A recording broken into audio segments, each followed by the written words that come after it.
Alien vocalization. The monitors hummed in the darkness like mechanical prayers. I'd grown used to the sound, 14 months alone in this concrete bunker, listening to the universe whisper static. The Arecibo dish was gone, collapsed into its own shadow in 2020, but they'd kept this backup station running. Somebody had to keep listening. It was 3:47 a.m. when the signal arrived. Not the kind of signal you hope for. Not the neat mathematical pulse that says intelligence in a language we'd prepared for. This was ragged, desperate, like something bleeding. I was drinking cold coffee, half watching 3 monitors simultaneously, X-band, S-band, and the optical array, when the waveform spiked. My first thought was interference. Chinese satellite, maybe, or SpaceX debris, but the pattern was wrong.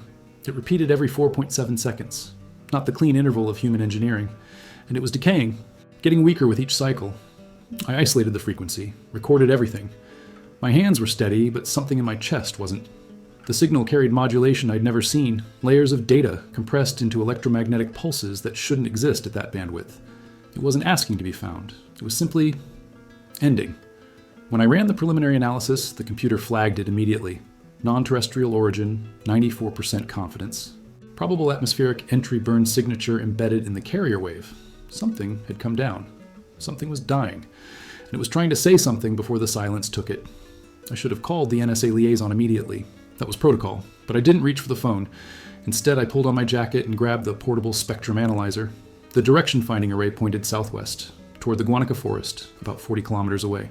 I had maybe 6 hours before the signal disappeared completely. I'd spent my entire career waiting for this moment, preparing for it, imagining it. Every astronomer has. But in all those imagined scenarios, I never once considered that first contact might be a death rattle, that the first voice from beyond might be a goodbye we were never meant to intercept.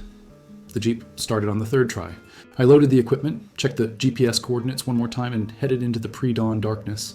Behind me, the monitors continued their vigil, recording everything. Above me, somewhere in the dying night, something waited. The road to Guanica dissolves into memory and mud after the first 15 kilometers.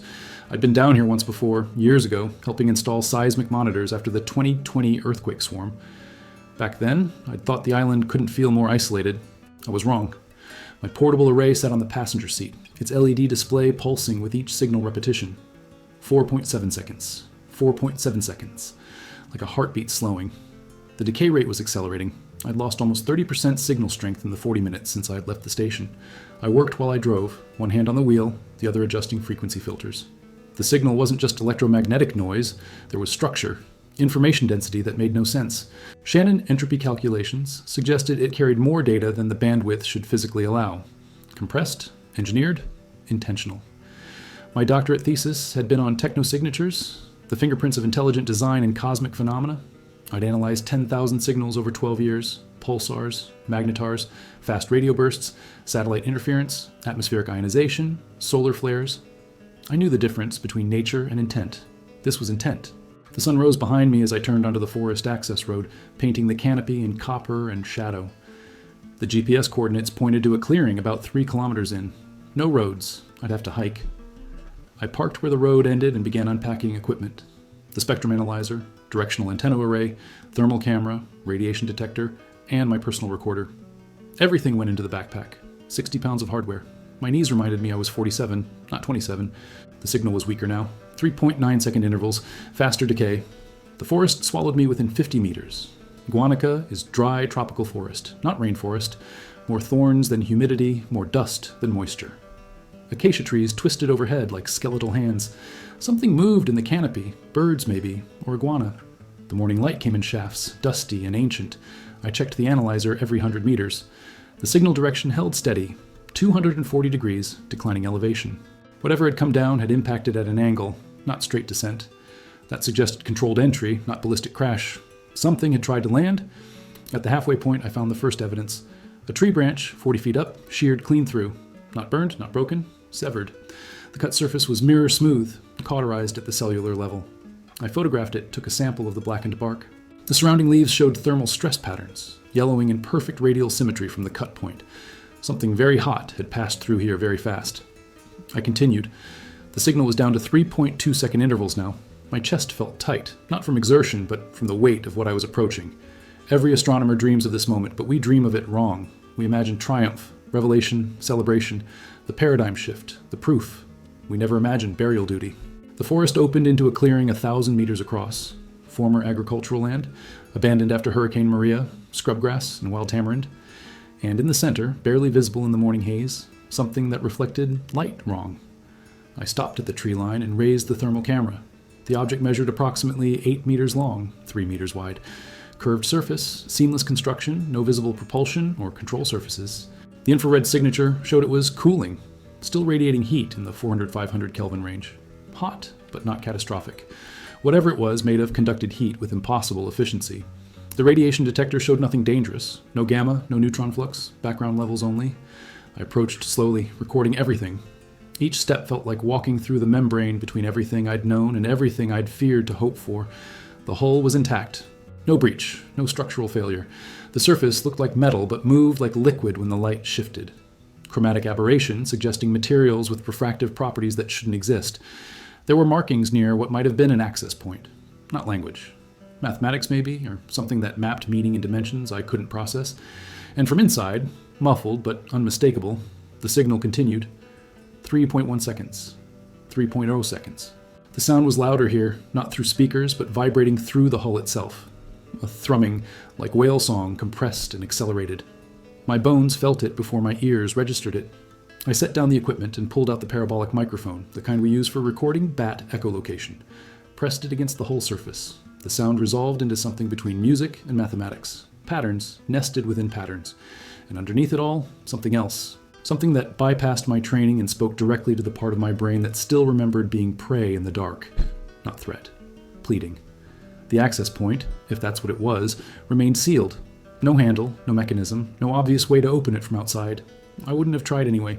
Contamination protocols existed for a reason, even if no one had ever written them for this specific scenario. But I could record. I could witness. I set up the complete monitoring array in a circle around the craft.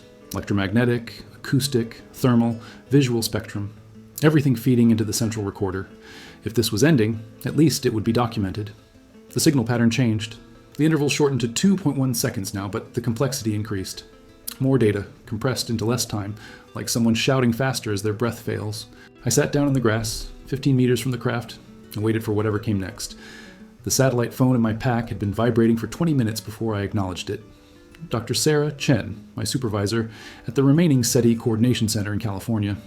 I'd missed 17 calls. Protocol dictated I should have reported 30 seconds after initial signal detection. I answered. "Marcus, where the hell are you?" Her voice was sharp, professional concern masking something else. Fear, maybe. "Your station went dark 40 minutes ago. The automated alerts..." "I'm in the field," I said. "Following a signal." Silence. Then, "What kind of signal?" "The kind we built our careers looking for." I could hear her breathing change. "You need to come back to the station immediately. There's a procedure for this. You need to..." "It's dying, Sarah." "Arr!" I looked at the craft, watched light bend around its surface like water around a stone. "Whatever it is, it won't last another hour. If I leave now, I leave it alone." "Marcus?" Her voice dropped. "If this is what you think it is, you absolutely cannot be alone with it. The contamination risk, the security implications. Jesus, Marcus, you could start a war just by being there. Or I could be the only witness to the most important death in human history.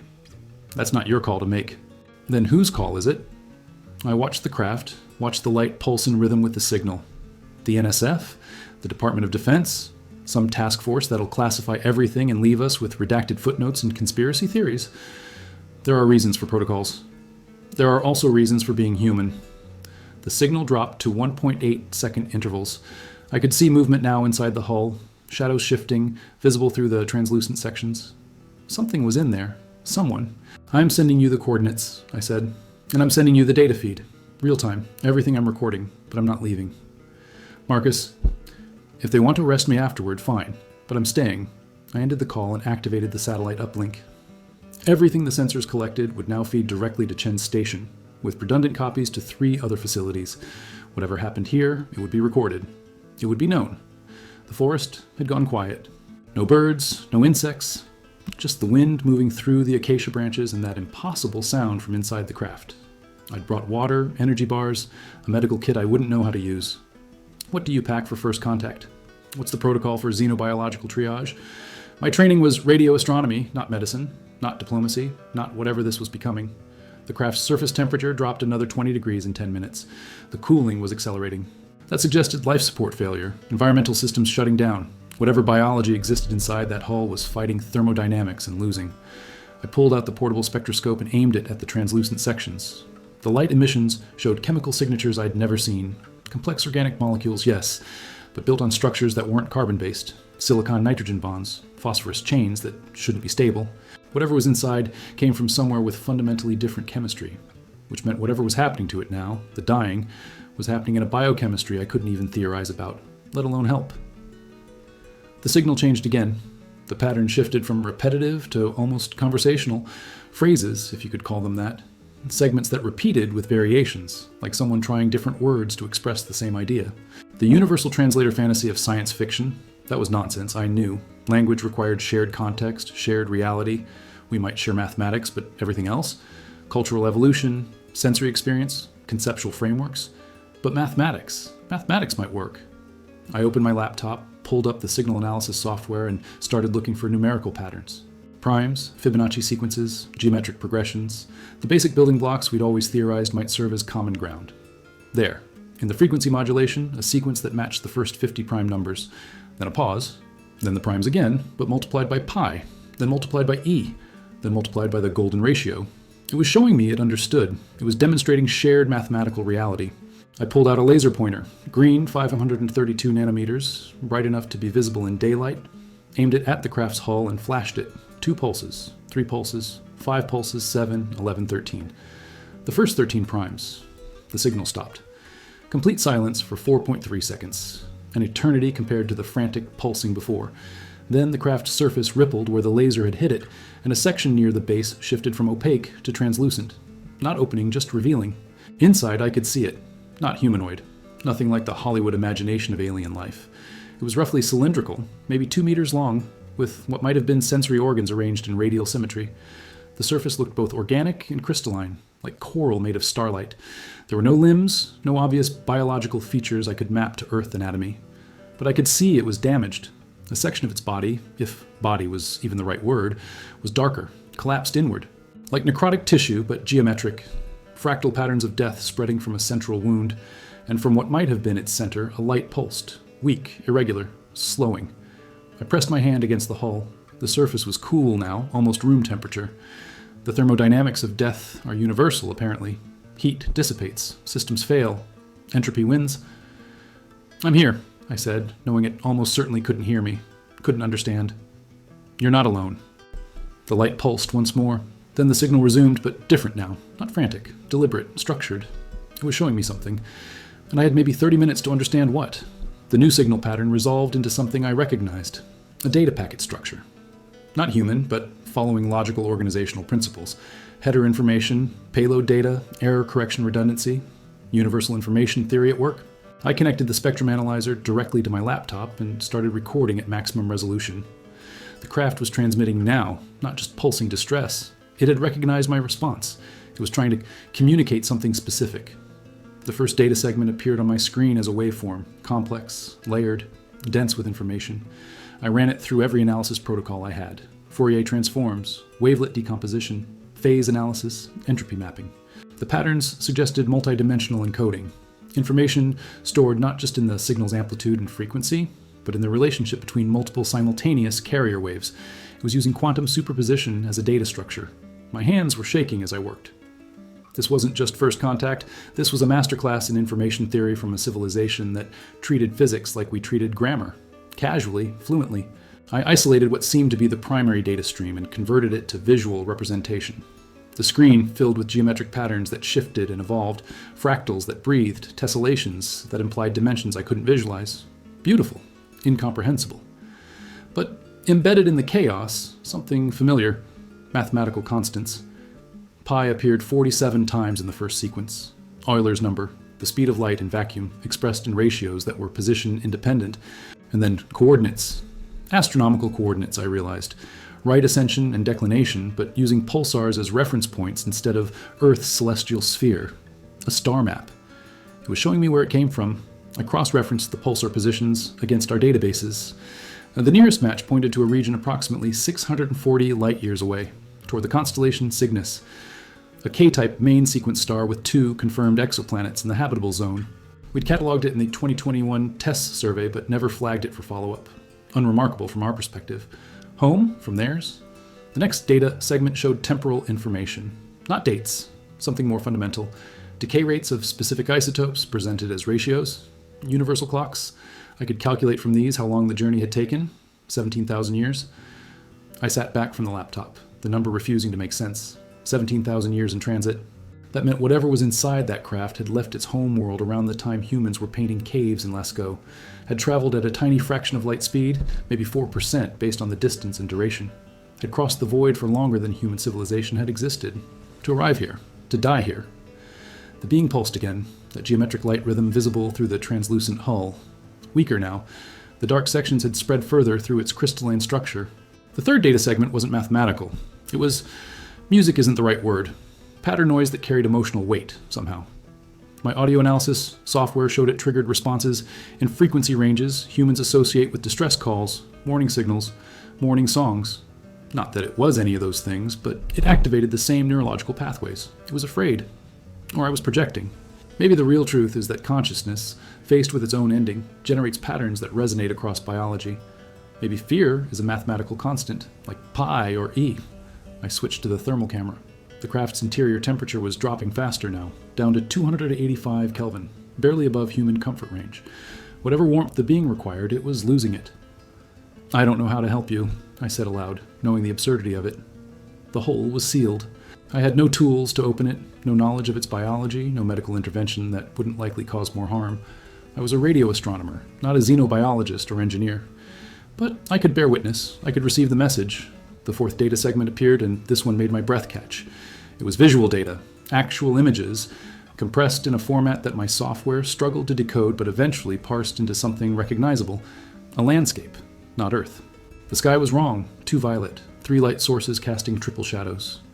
Crystalline structures rose from mineral planes, organic and architectural simultaneously. And moving among them, thousands of beings like the one dying in front of me. A city, maybe, or forest, or something that served both purposes in a culture where biology and technology hadn't divorced. It was showing me what it had lost, what it would never see again. The fifth segment showed the journey itself, starfields shifting in time-lapse, the slow drift of constellations over millennia. And near the end, Earth appearing as a blue dot, growing larger. Approach vectors, deceleration burns, something going wrong with the landing sequence, a malfunction shown in cascading system alerts I couldn't read but could interpret from their urgency. This wasn't an exploration mission. The craft wasn't designed for landing. It was meant to remain in orbit, I realized, to study from a distance.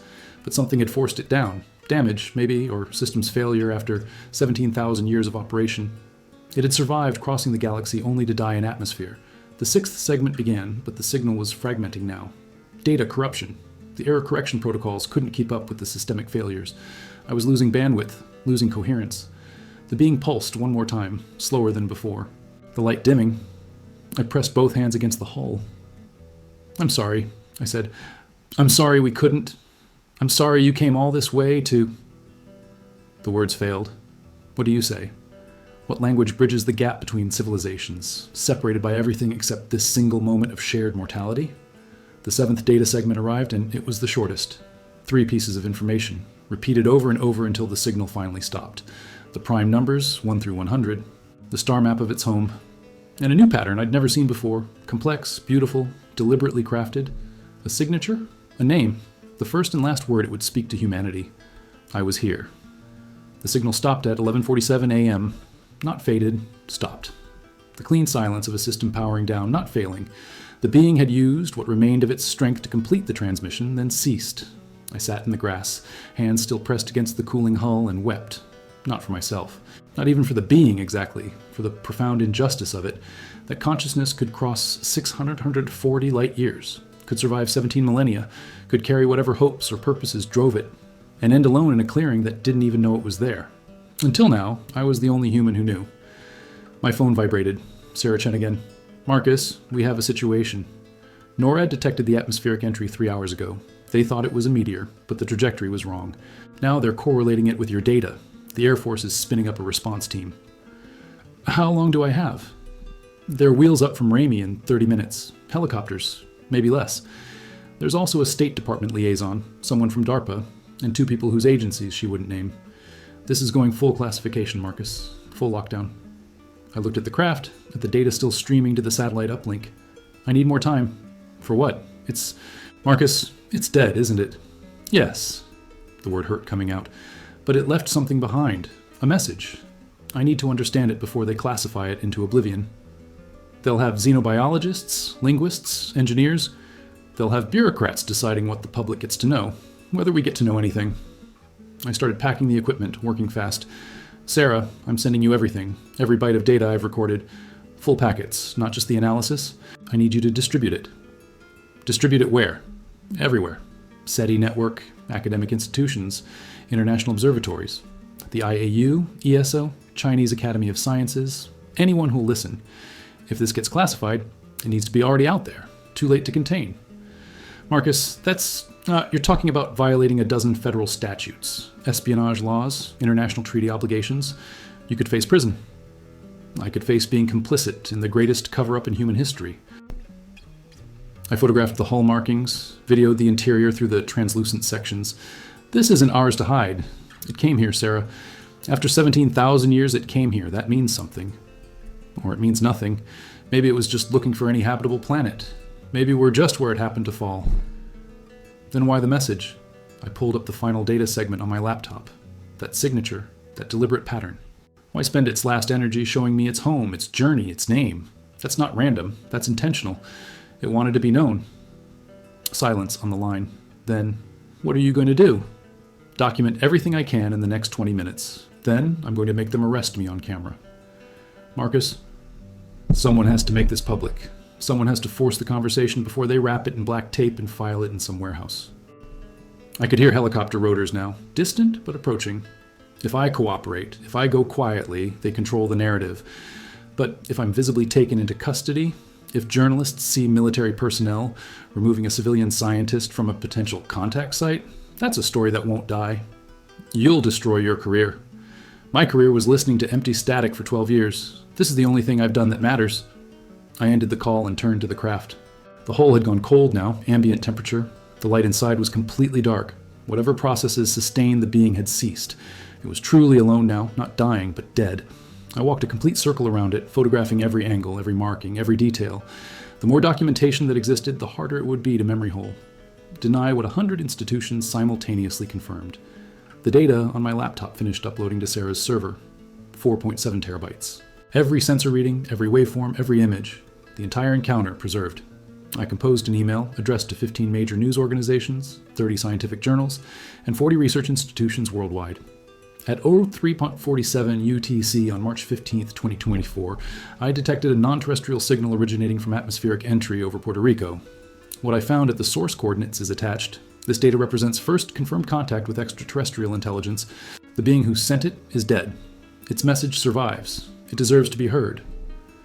I attached the executive summary file, 500 pages of analysis, imagery, and raw data, and queued it to send on a delay timer.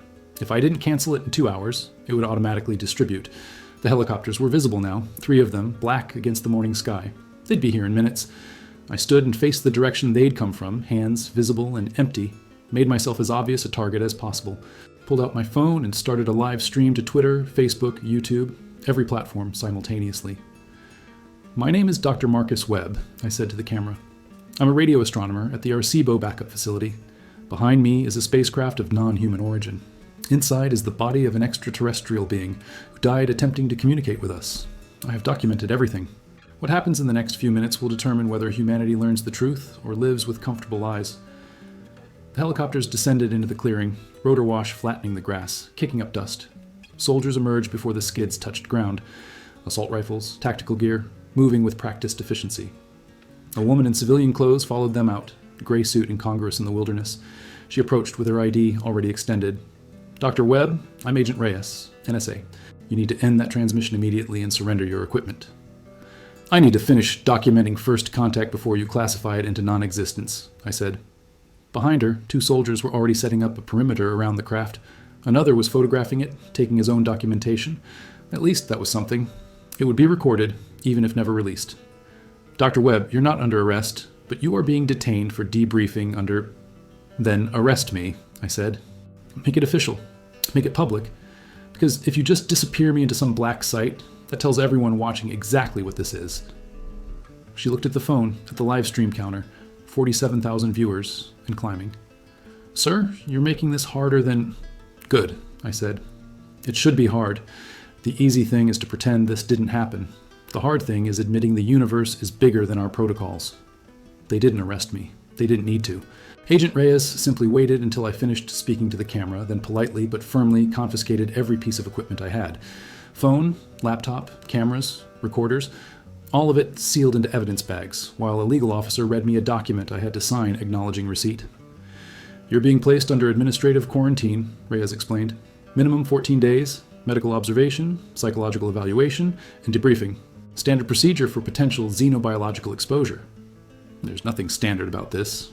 No, she agreed, glancing at the craft. There isn't.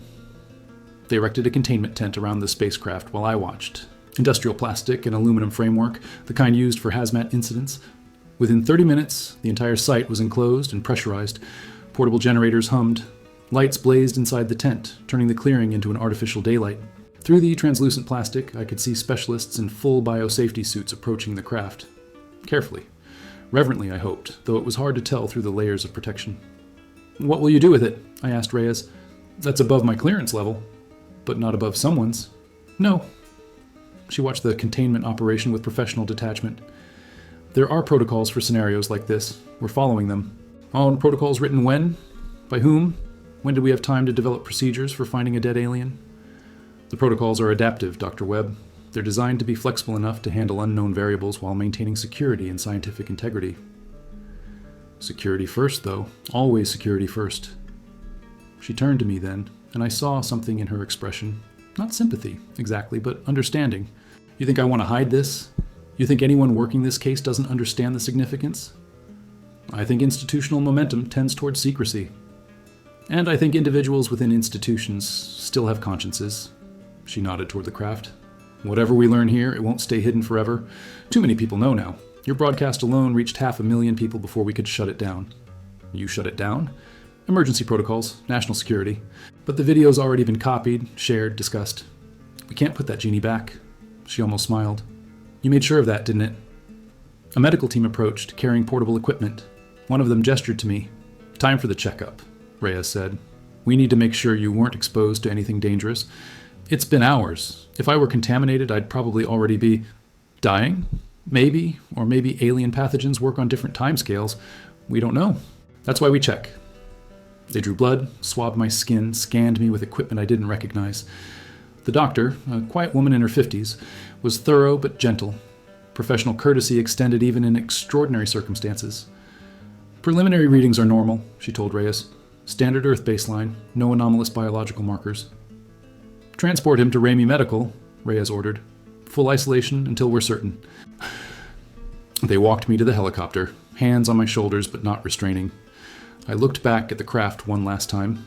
The containment tent glowed from within, a monument of plastic and light marking where something impossible had happened. Will I be able to see it again? I asked. Reyes followed my gaze. I don't know. That's not my call either. But you'll advocate for it, for transparency. I'll do my job, Dr. Webb, which includes making sure we understand what we're dealing with before we decide how much to share. The being is dead. There's nothing to fear from it now. Maybe. She climbed into the helicopter after me. But what about what comes next? You decoded part of its message, a star map, you said. Coordinates to its homeworld. What if there are others? What if they come looking? I hadn't thought that far ahead. I'd been so focused on the immediate tragedy, the death, the message, that the larger implications had escaped me. They're 640 light years away, I said. Even if they received a distress signal the moment this one crashed, their response wouldn't arrive for 12 centuries. Unless they're already closer, unless this wasn't the only ship they sent. The helicopter lifted off, the clearing falling away below. Your friend, Dr. Chen, has been running the signal data through every database we have. NORAD's tracking logs, radio telescope surveys, optical arrays, looking for other anomalies. Has she found anything? 3 possibles. One over the South Pacific 2 years ago, one over Siberia 4 years back, and one that's still active, low Earth orbit, positioned over the Pacific, barely detectable. We thought it was space debris until your data gave us something to compare against. The helicopter banked, heading northeast. Below, the forest stretched green and indifferent. Already the clearing was lost in the canopy. No visible sign that anything had happened there at all. There's another one in orbit, I said slowly, the implications crystallizing. Still functional. Or still dying slowly, like yours was. We don't know, but yes, potentially another craft, another being. Maybe more we haven't detected yet. Reyes looked at me. This is why we need time, Dr. Webb. Why we need to understand before we announce. Because if you're right, if this represents intentional contact, then we're not just dealing with one deceased alien. We're dealing with the beginning of something much larger. Or the end of something, I said, thinking of that 17,000-year journey. Maybe they're all dying. Maybe we're witnessing the last gasp of a species that sent out desperate ships in every direction, hoping one would find something before they all went extinct. Maybe. She was quiet for a moment. Either way, we need to know, and we need to be ready. The helicopter carried us over the coastline. Behind us, Puerto Rico receded into geography. Ahead, the mainland approached. Civilization, institutions, the machinery of human response to the impossible. I closed my eyes and saw the last light pulse again. That deliberate signature, mathematically composed, carrying whatever meaning its creator had encoded. I was here. 3 words in pure pattern, transcending language and biology. The most fundamental statement consciousness can make. Not I am, present tense, but I was, past tense, legacy, the acknowledgement of ending transformed into evidence of existence. The being had known it was dying, had chosen to spend its final moments not seeking rescue, but ensuring it wouldn't die unknown. That was worth something. That was worth everything. The isolation ward at Ramey Medical looked nothing like a hospital. Concrete walls, reinforced doors, air filtration systems that hummed constantly. More bunker than clinic. They gave me a room with a bed, a desk, and a window that showed only another concrete wall. For your protection, the guard said, not unkindly. Protection from what? He didn't specify. The first 3 days were medical tests. Blood work every 6 hours, tissue samples, neurological scans, psychological evaluations. They were looking for contamination, for biological changes, for any sign that contact with the craft had altered me in measurable ways. Everything came back normal. Human baseline, unchanged. Disappointing, isn't it? I told the doctor on day 4. You were hoping I'd be infected with something interesting. She didn't smile. We were hoping you'd be safe, Dr. Webb. There's nothing disappointing about that. On day 5, they brought me a laptop, sanitized, no external network access, but loaded with data. My data. Everything I'd recorded at the crash site, plus analysis from the teams that came after. Agent Reyes thought you'd want to see this, the guard said. You're not allowed to communicate it to anyone. Consider it professional courtesy. I opened the files and lost myself in them. The craft's hull composition defied materials science. The primary structure was a carbon-silicon matrix that shouldn't be thermodynamically stable. It conducted electricity like metal and light like crystal, and it was self-repairing. The teams had documented microscopic movements in the damaged sections, cellular-level reconstruction happening even after the being inside had died. The craft was still alive in some sense, or had been engineered with biological processes integrated into its structure. Technology and life merged seamlessly. The being itself, they'd removed it from the craft on day 2, was equally impossible to categorize. Crystalline nervous system, photosynthetic cellular structures. Information processing distributed throughout its body rather than centralized in a brain analog. It thought with its whole self. The cause of death was still unclear, but the leading theory was catastrophic systems failure during atmospheric entry. Something in Earth's magnetic field had disrupted its biology, cascading into multiple organ failure. It had survived the crash, but not the environment it crashed into. We were toxic to it. Not intentionally, just incompatible. The message data had been fully decoded by a team at MIT. What I'd witnessed in the clearing was only the surface level.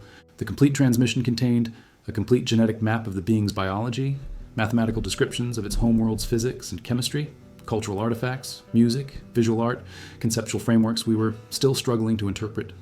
A warning that last part stopped me cold.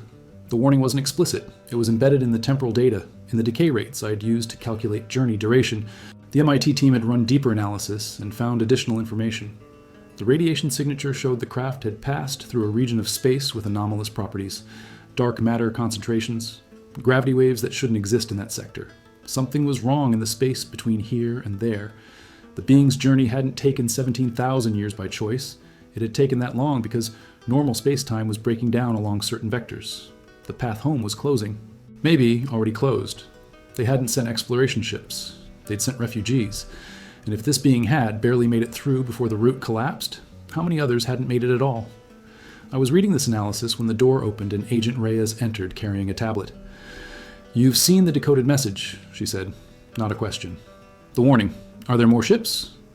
"We've confirmed 6 now. 3 crashed. Yours, the South Pacific, Siberia. 3 in orbit. Still transmitting, but weakening. Same degradation pattern you witnessed. We estimate they all arrived within the past decade. 6 survivors from how many launched? We don't know. Could be dozens. Could be thousands."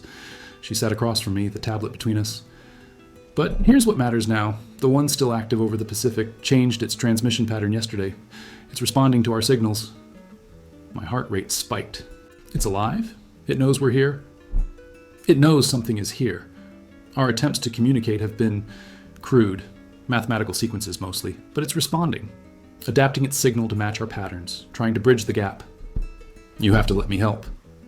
That's why I'm here." She activated the tablet, showing me waveforms and data structures. "You made first contact, Dr. Webb. You established protocol, however accidentally. We need you to do it again, properly this time." "When?" "Today. We're setting up a direct communication link to the orbital craft. You'll work with a team of linguists, mathematicians, and xenobiologists. We'll have one chance to establish meaningful dialogue before it dies, too." "Yes," she met my eyes. "Before we have to make decisions about what comes next. If they sent refugees, if their civilization is collapsing, if they're asking us, intentionally or not, to become sanctuary for a species in extinction, that's a question that affects everyone on Earth. We need to understand the full situation before that decision point arrives. What's the current government position? Divided. Defense wants containment. State wants to establish diplomatic protocols. Science agencies want unrestricted study. And everyone's terrified of public panic if this goes wide before we have answers. It's already wide. My broadcast has been successfully contained as unverified footage. Conspiracy theory material? Easily deniable." She almost looked apologetic. "Which buys us time, but not much. Someone will leak eventually. Someone always does. We have maybe 2 weeks before this becomes impossible to manage. Then we'd better make contact quickly." "Agreed." She stood. "Get some rest. Tomorrow you start the most important conversation humanity has ever attempted." After she left, I sat alone with the data, with the weight of what was coming. Somewhere overhead, a dying being orbited Earth, waiting for a response that might never come, waiting to know if the universe held any place for refugees with nowhere left to run. The communication facility was underground, carved into bedrock beneath Ramey. No windows, no natural light, just walls of servers and monitoring equipment, and a central room where 12 specialists sat at workstations, arranged in a circle. "Dr. Webb," a woman in her 30s extended her hand. "Dr. Amara Okafor, xenolinguistics lead. We've been analyzing your initial contact methodology. Brilliant use of prime numbers as universal greeting. It was desperation more than brilliance. Desperation that worked." She led me to a workstation displaying real-time data from the orbital craft. "We've continued the pattern, mathematical sequences, physical constants, building a shared vocabulary, but we hit a wall 3 days ago. It's trying to communicate something beyond mathematics, and we can't decode it." The main screen showed the alien signal, complex, layered, beautiful in its intricacy. But underneath the beauty was urgency. I could see it in the modulation patterns, the increasing compression. "It's running out of time," I said. "We estimate 48 hours before complete systems failure." Okafor pulled up a comparison chart. "Same degradation curve as the one you encountered. Whatever biological process sustains them, it's failing across all 6 craft. So we're not just establishing communication, we're recording a dying species' last words. Unless we can offer aid." A man from across the room, military uniform, enough medals to suggest high rank, spoke up. "Colonel Hayes, Strategic Command.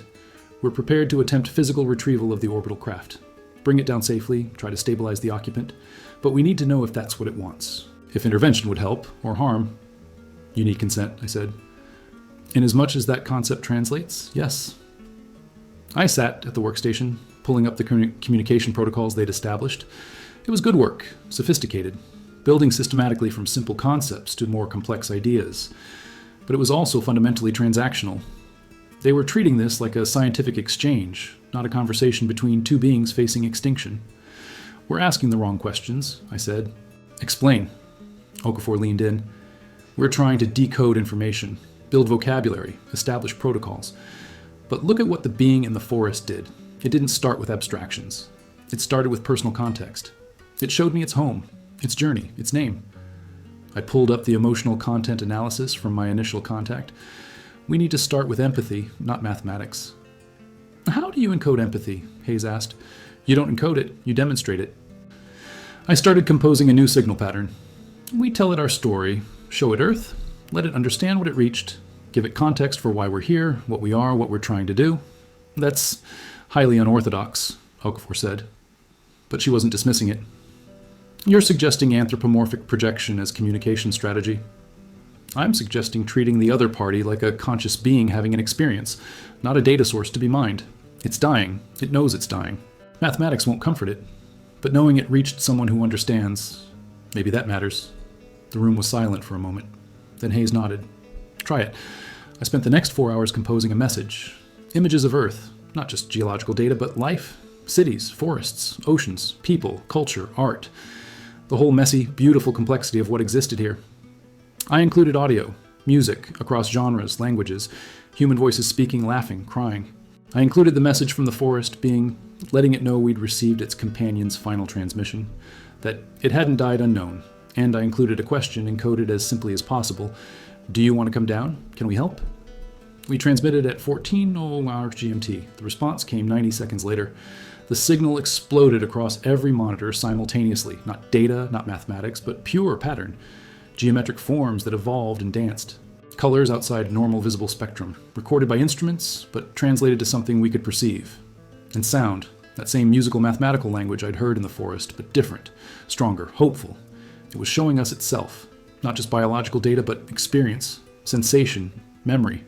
We saw its homeworld. Mineral cities under violet skies, crystal forests that sang in the wind, oceans that thought.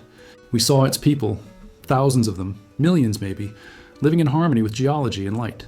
And we saw the end. The star dying faster than predicted. Atmospheric collapse. The desperate construction of ships. The lottery of who would go, who would stay. The long goodbye as vessels launched into darkness, scattering across the galaxy in hope of finding anything, anywhere that could sustain them. We saw the journey. 17,000 years of loneliness, watching home recede to nothing. Periodic communications with other ships, then silence as one by one they failed or disappeared. The gradual understanding that most wouldn't make it. And finally, we saw Earth appearing ahead, blue and green and impossibly alive. The joy of finding it. The despair of realizing the biology was incompatible. The crash, the forest, me. The message ended with a simple response to our question. A representation of its current orbit, decaying, unstable, maybe 6 more revolutions before atmospheric entry.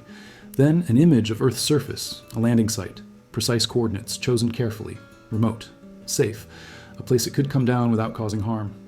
And a request, witness, remember, tell our story.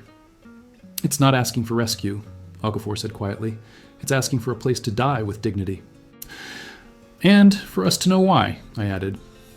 To understand what happened, to maybe learn from it. Hayes was already on the phone, coordinating logistics. We can set up a recovery zone at those coordinates. Full monitoring, medical support. Even if we can't save it, we can make it comfortable. Document everything. And then? I asked. Then we decide, Hayes said, what humanity does with the knowledge that we're not alone in the universe, but we might be soon. The orbital craft came down 3 days later in the Gibson Desert, Australia, as remote as Earth gets, far from populations that might panic, close enough to infrastructure to support the operation. I was there. They'd cleared me medically and decided my presence was justified. Continuity of contact, Reyes called it. Really, it was kindness. They understood what it meant to witness. The descent was controlled, assisted by modified SpaceX recovery systems. The craft entered atmosphere at dawn, trailing light but not flame. It came down slow, gentle, settling into the red sand like it had always belonged there. We'd prepared a sterile environment, medical tent, atmospheric controls. Every piece of equipment we could imagine might help. But when the craft's hull became translucent, when we could finally see the being inside clearly, we understood that our technology was irrelevant. It was already mostly crystal, the biological components transforming, transitioning to something inert.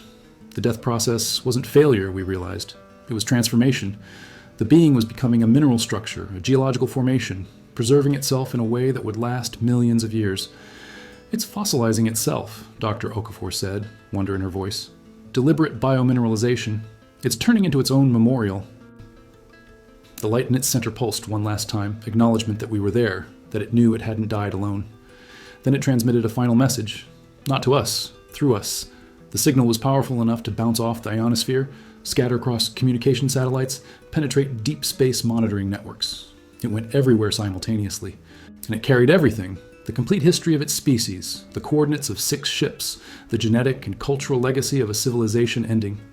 It was making sure that even if all 6 craft failed, even if no rescue ever came, someone somewhere would know, would remember, would learn from what they'd achieved and what they'd lost. The transmission took 3 hours. By the time it finished, every major observatory on Earth had received it, every space agency. Everyone was listening. The being's light dimmed gradually, peacefully. The crystallization completed. What remained was a structure of impossible beauty, fractal geometry containing compressed information in its very atomic structure, a living memory preserved in mineral form. Dr. Okafor was crying. So was Colonel Hayes. So was I. "What do we do now?" someone asked. Agent Reyes, standing at the tent entrance, looked at the desert, at the brightening sky, at the world continuing around us. "Now we tell the truth." The press conference happened 2 weeks later. Not just American, international, coordinated through the UN. They couldn't contain it anymore. The signal had reached too many people. The evidence was overwhelming. They presented everything: the crash sites, the beings, the message, my testimony, the orbital craft's final transmission. All of it. The world reacted exactly as you'd expect: chaos and wonder in equal measure. Panic in some quarters, celebration in others, denial, acceptance. The whole spectrum of human response to paradigm shift. But underneath it all, something else emerged. Unity, tentative but real, the understanding that we'd been given a gift, knowledge that we weren't alone, even if we'd arrived too late to save those who'd proven it. I returned to Puerto Rico 3 months later. The forest clearing where I'd made first contact was unmarked, protected. We'd removed the craft to a secure facility, but the site itself remained. I stood where I'd sat that morning, remembering the light pulsing, the desperate transmission, the moment I'd understood what I was witnessing. My phone buzzed. Sarah Chen. "New signal detected. Deep space origin. Different signature from the 6 ships." Someone responded to the transmission. "They're coming." I read it twice, then looked up at the sky. Still bright, still blue, still the same sky humans had looked at for millennia, while wondering if anyone looked back. Now we knew. And now we'd have to decide what kind of species we wanted to be when they arrived. Sanctuary? Ally? Witness to extinction? The answer would define humanity more than any technology or philosophy ever had. I never released my personal recording, the raw footage from those hours alone with the dying being. It felt too intimate, too sacred. But I kept it. A private memory of the most important morning of my life. Sometimes I watch it in silence, seeing myself sit in the grass, seeing the light pulse, hearing my own voice saying, "You're not alone." It was true then. It's still true now. We found them. They found us. And even though we couldn't save them, we honored them. We listened. We remembered. Some truths from beyond aren't discovered. They're entrusted to those willing to witness. And some silences, when finally broken, change everything. Final transmission received, March 18th, 2024, 11:47. GMT species confirmed. 6 individuals, 1 civilization. Status: extinct in transit, preserved in memory. Legacy: proof that consciousness reaches across darkness. Message to humanity: we were here. You're not alone, neither were we. There are still signals we don't understand crossing the void between stars, and perhaps the real test of civilization isn't whether we answer them, but whether we're worthy of the answers they bring. Subscribe to continue following humanity's first steps into a universe that has been calling to us all along, where the impossible becomes memory and memory becomes responsibility.